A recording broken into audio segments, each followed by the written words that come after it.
नमस्कार दोस्तों, Radhe Krishna. Welcome to my channel Shyam Diwani ji. तो दोस्तों, आज की वीडियो है इंदिरा एकादशी, जो कि पितर दोष से भी मोक्ष देने वाली होती है। तो उस पर क्या खास करें वो मैं आज आपको बताने वाली हूँ। तो दोस्तों, मेरे चैनल को सब्सक्राइब कर देना, वीडियो पसंद आए तो लाइक शेयर ज़रूर करना और कमेंट भी ज़रूर करना, और आपके कोई सुझाव हो तो वो भी मुझे ज़रूर दीजिएगा।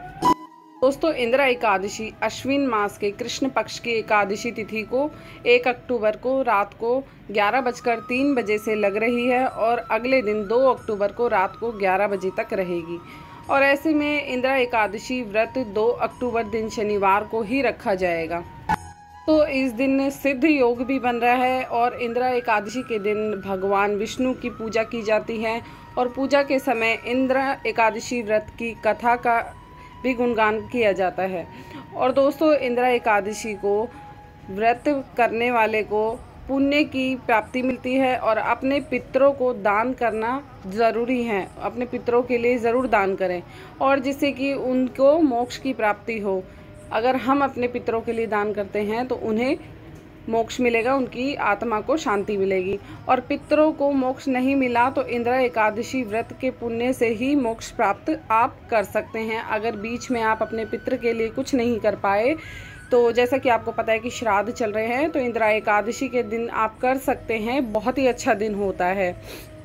तो एकादशी की व्रत की जो पूजा होती है वो दिन में ही होती है और रात के समय में अगर आपसे संभव हो तो थोड़ा जागरण भी कर सकते हैं। और इस दिन सिद्ध योग है, इंदिरा एकादशी व्रत रखा जाएगा तो इस सिद्ध योग उस दिन शाम को 5:47 तक रहेगा और उसके बाद संध्या को योग प्रारंभ होगा। इस दिन राहु काल सुबह 9:12 से सुबह 10:41 तक रहेगा।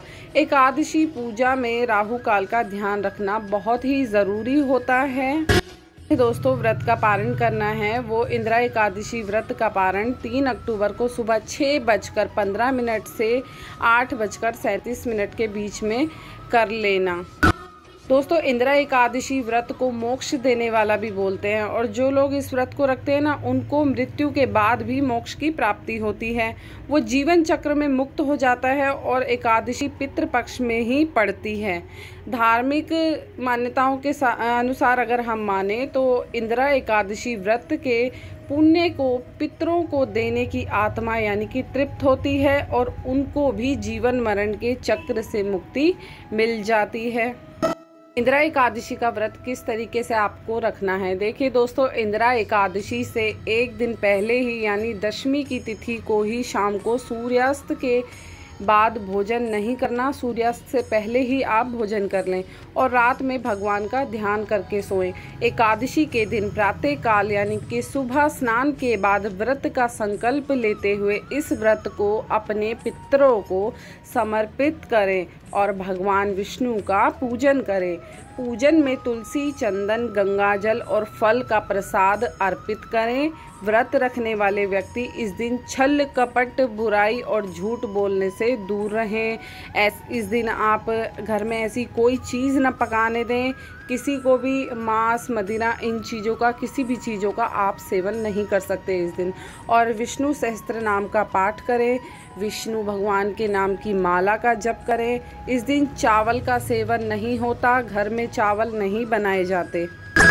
तो एकादशी के दिन केवल व्रत करने वाले ही नहीं, बाकी घर के लोग भी चावल का परहेज़ करें, चावल नहीं खाएं। और इस एकादशी के व्रत का पारण द्वादशी तिथि को सूर्योदय के बाद पूजन और ब्राह्मण भोज के बाद ही करना चाहिए और उस दिन यानी कि द्वादशी वाले दिन चावल ज़रूर बनाने चाहिए। एकादशी व्रत का पारण शुभ मुहूर्त के अनुसार द्वादशी तिथि के अंदर और हरिवासर समाप्त होने के बाद ही करें। दोस्तों, द्वादशी समाप्त होने के बाद एकादशी का पारण करना पाप के समान होता है, इसलिए द्वादशी तिथि के अंदर ही व्रत का पारण ज़रूर करना चाहिए। और दोस्तों, एकादशी के व्रत का पारण भी बहुत विशेष महत्व रखता है। तो दोस्तों, मैंने आप लोगों को सभी चीज़ अच्छे से समझा दी है, तो आप भी इसी तरीके से पूजा करें। तो दोस्तों, अगर आपको मेरी वीडियो पसंद आई तो प्लीज़ मेरे चैनल को सब्सक्राइब करना, लाइक करना। राधे कृष्णा, हरे कृष्णा दोस्तों।